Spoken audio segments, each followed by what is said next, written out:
A UFG teve uma importância extremamente ampla. Teve um papel fundamental, né? Desde o início da pandemia. Todos os nossos projetos, eles contribuíram direta e indiretamente. Cumpriu com o papel social dela. Porque estava protegendo vida. A universidade não parou em nenhum momento. Ainda poderíamos avançar muito mais. A universidade tem que estar pronta para os desafios do presente e pronta para os desafios do futuro. Para atender à alta demanda por profissionais de saúde no estado, a UFG, em caráter excepcional, antecipou a colação de grau dos cursos de enfermagem, farmácia e medicina. Nós tivemos aí uma legislação que permitia, que favorecia isso, até para que esses estudantes eles pudessem estar na linha de frente do combate à pandemia. Então, em virtude disso, nós organizamos dentro da Pró-Reitoria de Graduação, através do CGA, que é o nosso Centro de Gestão Acadêmica, a possibilidade de que esses estudantes pudessem realizar a sua colação de grau antecipadamente e já pudessem, então, desenvolver as suas ações de combate à pandemia. O Hospital das Clínicas UFG-BSER foi referência no atendimento às formas graves da doença e colocou à disposição leitos de UTI e profissionais de ponta. Nós estávamos no processo de mudança do prédio antigo para esse prédio novo de internações.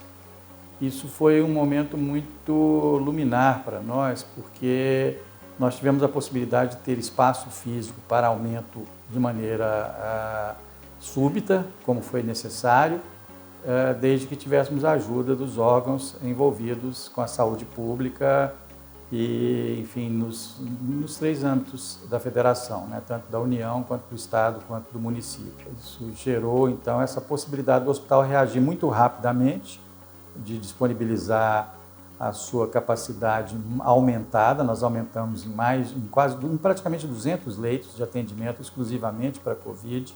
Tivemos a ajuda do governo federal com um aporte de mais de 300 funcionários. Tivemos aporte da Secretaria Municipal também de uma quantidade muito grande, mais de 150 funcionários, trabalhadores, colaboradores da área da saúde como um todo, desde o médico até os assistentes administrativos, passando pela enfermagem, todos os trabalhadores da área de saúde. O cenário anterior da pandemia era um cenário em que a gente tinha um gerenciamento de 14 leitos, com um número de profissionais em torno de 70 profissionais que estavam atuando dentro da unidade de terapia intensiva. Durante a pandemia, o número de leitos subiu para 98 leitos e o número de profissionais atuantes dentro desse ambiente passou de 70 para aproximadamente 500 pessoas trabalhando. Então o hospital reagiu dessa maneira. E ele estava tão bem preparado que quando aconteceu a crise em Manaus, nós tínhamos a capacidade, uma vez com a ajuda que tivemos de aumento de pessoal temporário, né, que no momento inclusive já foi até desfeita essa rede, nós possibilitamos atender outros estados e como o Amazonas naquele momento em Manaus estava precisando e nós sabíamos que se estivéssemos na mesma situação deles, naturalmente o estado do Amazonas também nos acolheria e a cidade de Manaus também nos acolheria porque somos todos irmãos brasileiros. Nós fizemos o que era conveniente e o que era ético e respeitoso no momento, que era ajudar Manaus. Vieram para cá aproximadamente 60 pacientes, inclusive com cepas novas, né, que estavam iniciando naquela época o estado de infecção e transmissibilidade. Eram cepas mutantes, né, que estavam acontecendo aqui no Brasil e também já em outras partes do mundo. E mesmo assim nós tivemos muita cautela, porque nós temos uma estrutura, quando terminar de construir esse novo prédio do HC, uma estrutura muito moderna e muito capaz de controle de infecções, de isolamento, de segurança, tanto para o paciente, quanto para os nossos colaboradores, trabalhadores, assim como também para a população em geral, que não correu risco nenhum de que essa cepa se espalhasse pelo hospital na cidade. Não houve desabastecimento do hospital, não houve, então, falta de pessoal no momento que precisávamos. A UTI do Hospital das Clínicas, agora vendo de uma forma retrospectiva, foi a UTI que, dentre todos os hospitais universitários, teve uma das menores taxas de mortalidade. Quando a gente comparou os nossos indicadores, mesmo não sendo validados justamente por situações de pandemia, então os indicadores acabam se perdendo nessa situação, mas quando nós pegamos alguns deles e comparamos em nível mundial, a UTI do Hospital das Clínicas também ficou dentro das melhores UTIs em nível mundial. E isso gerou, no final das contas, uma resposta muito, muito positiva, muito adequada e que deu segurança à nossa população. As decisões do Poder Executivo no Estado e no município tiveram como base ações de pesquisa e extensão da UFG, ações que monitoraram a situação epidemiológica do Estado e que puderam orientar os passos seguintes do poder público no enfrentamento à doença. A plataforma Covid foi um desses projetos norteadores. Uma plataforma que começou a colocar os números da pandemia em mapas. Né? Mas não só os números de doentes, pessoas falecidas, né, de óbitos, mas também nós buscamos, por meio da plataforma covidgoiás.ufg.br, prover informações que fossem importantes para subsidiar o poder público na tomada de decisões. Então, por exemplo, leitos de hospitais, tudo isso na forma de mapas. Tá?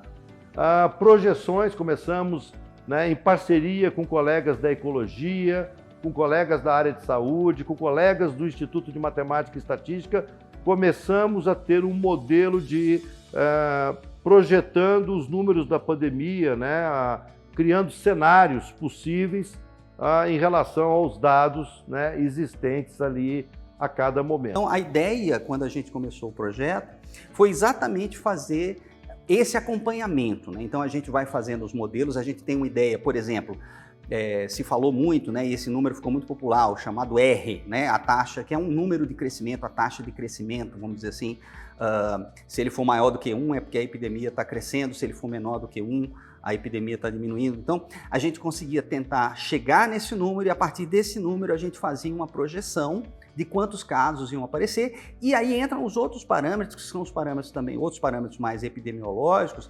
Por exemplo, se a gente pensar que era sempre uma demanda, né, muito importante, para uma resposta, a gente tinha que dar uma resposta muito importante para a Secretaria de Saúde, por exemplo, em termos de número de leitos, número de UTIs, porque eles iam se planejando para aumentar, né, a capacidade do sistema de saúde de receber as pessoas que fossem ficar doentes.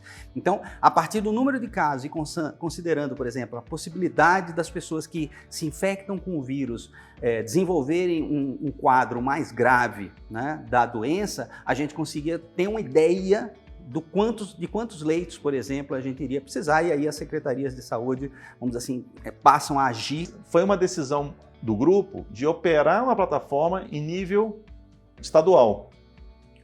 Nós não queríamos fazer uma plataforma em nível nacional, porque a gente gostaria de dar uma atenção especial para o estado de Goiás.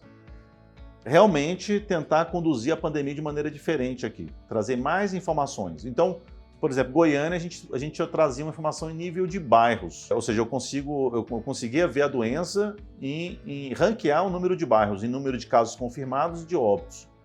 Essa informação, ela trouxe desdobramentos interessantes, porque a gente poderia, por exemplo, alocar servidores da saúde em áreas mais críticas. Eu poderia acionar a Secretaria de Saúde ou outras secretarias para coibir a locomoção de pessoas, né? Digamos, o lockdown, né? Promover um lockdown parcial, digamos, em áreas específicas. Então, essas informações são estratégicas. Praticamente em tempo real, elas trouxeram informações importantes, trouxeram subsídios para que a gestão fosse mais eficiente no nosso estado e nos municípios. Então a plataforma teve esse momento. Então foi um trabalho voluntário de dezenas de pessoas que já trabalhavam conosco no laboratório, aqui no LAPIG, que já trabalhavam conosco, né, do próprio IESA, né, e que se reuniram rapidamente, em uma semana, a gente praticamente desenvolveu a primeira versão da plataforma. Outra ação é a do Instituto de Química, que realiza um monitoramento epidemiológico por meio de análises do esgoto. Esse rastreamento da carga viral no esgoto, ele pode auxiliar nessa vigilância epidemiológica para fim de alertas. Quando essa carga viral no esgoto ela sobe, ela costuma subir antes dos dados clínicos, com cerca de 2 semanas de antecedência. Por quê? Porque os dados clínicos sempre têm atraso, porque a pessoa às vezes demora a procurar teste, algumas pessoas nem procuram testes, pessoas assintomáticas não se testam. Então, às vezes, os dados clínicos são um pouco atrasados e não refletem a realidade da pandemia. O esgoto não, o esgoto ele fala a verdade. Por quê? Porque todas as pessoas contaminadas vão contribuir com uma certa carga viral que vai acabar parando no esgoto. E a gente foi fazendo coletas semanais desse esgoto e medindo essa carga viral. Então, principalmente nas 2 últimas grandes ondas pandêmicas, a gente conseguiu prever com cerca de 2 semanas de antecedência, antes do aumento dos casos clínicos, que a gente estava, então, chegando numa nova onda, né? Então, a gente semanalmente produziu boletins epidemiológicos, semanais, então, que foram disponibilizados na página do MCTI. Então, toda semana a gente alimentava esses boletins. E nessa percepção das 2 últimas ondas, do aumento da carga viral, a gente também fez notificação para as autoridades de saúde, alertando que estava chegando novas ondas, né? Então isso aconteceu nas 2 grandes ondas. Então a gente acredita também que a gente contribuiu bastante nesse sentido da vigilância epidemiológica baseada em esgoto aqui na cidade de Goiânia.